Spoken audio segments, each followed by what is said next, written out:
Hi hello friends. Egg plant வச்சு ஒரு time இந்த மாதிரி செஞ்சு பாருங்க. ரொம்ப சூப்பராக நல்லா மொறுமொறுன்னு கிறிஸ்பியாக இருக்கும் சாப்பிட்றதுக்கு. வாங்க இது எப்படி செய்யறதுன்னு பார்க்கலாம். இது செய்யறதுக்கு நான் ஒரு பெரிய கத்திரிக்காய் எடுத்திருக்கேன். இது வந்து ஒரு 1/2 கிலோ இருக்கும் இந்த கத்திரிக்காவே. இதை வந்து நம்ம இந்த மாதிரி கொஞ்சம் நல்லா திக்கான பீஸாக போட்டு எடுத்துக்கலாம். எனக்கு வந்து ஒரு 5 பீஸ் வந்தது.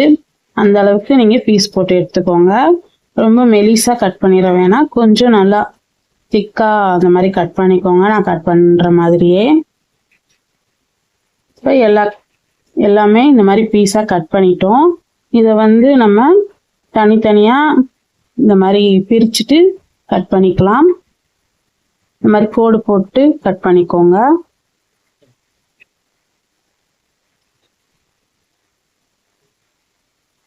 இந்த மாதிரி கட் பண்ணிட்டு நம்ம தண்ணியில் நல்லா அலசி எடுக்கணும் கத்திரிக்காவை. இப்போ எல்லாத்தையும் இந்த மாதிரி பிரிச்சாச்சு. இப்போ இதை அலசி நல்லா எடுத்துக்கலாம். நல்லா கழுவி எடுத்தாச்சு. இப்போ இதுக்கு வந்து மசாலா போடுறதுக்கு ஒரு பிளேட்டில் 1 டேபிள் ஸ்பூன் அளவுக்கு இஞ்சி பூண்டு பேஸ்ட், கொஞ்சமாக உப்பு, அப்புறம் 1/2 டீஸ்பூன் அளவுக்கு தனி மிளகாத்தூள், இது வந்து ஒரு 2 டீஸ்பூன் அளவுக்கு குழம்பு மிளகாத்தூள், கொஞ்சமாக தண்ணி சேர்த்து நல்லா மிக்ஸ் பண்ணி எடுத்துக்கோங்க. இப்போ நம்ம கட் பண்ணி வச்சுருக்க கத்திரிக்காவை நல்லா இந்த மசாலா வந்து எல்லா பக்கமும் படுற மாதிரி நல்லா தடவி விடுங்க. இந்த கேப்ல எல்லாம் நல்லா படணும், அந்த அளவுக்கு நல்லா தடவி விடுங்க.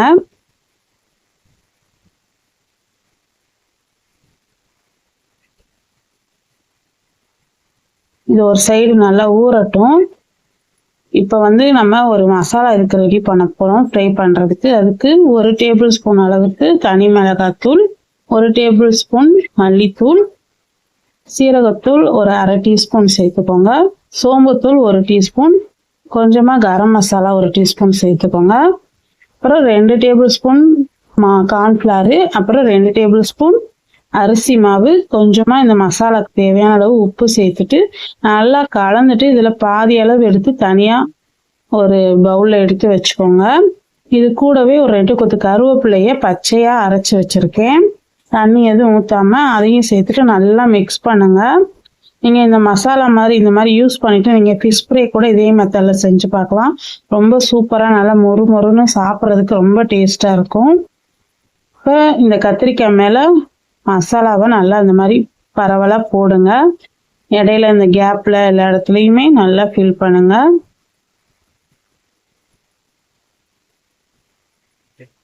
நல்லா இந்த மாதிரி மசாலா போட்டாச்சு. இதை வந்து நான் தோசைக்கல்லில் கொஞ்சமாக எண்ணெய் ஊற்றி வச்சுருக்கேன்.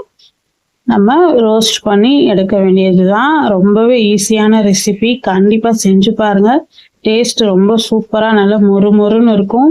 கத்திரிக்காய் உள்ளுக்குள்ளே சாப்பிட்டாலும் வெளியில் நல்லா கிறிஸ்பியாக மொறுன்னு இருக்கும் சாப்பிட்றதுக்கு. செஞ்சு பார்த்துட்டு எப்படி இருந்ததுன்னு சொல்லுங்கள். இந்த ரெசிபி உங்களுக்கு பிடிச்சிருந்தா நம்ம சேனலை லைக் பண்ணிக்கோங்க, சப்ஸ்கிரைப் பண்ணி பெல் ஐக்கானை கிளிக் பண்ணுங்கள். நான் இன்னொரு வீடியோவில் உங்களை சந்திக்கிறேன். பாய்.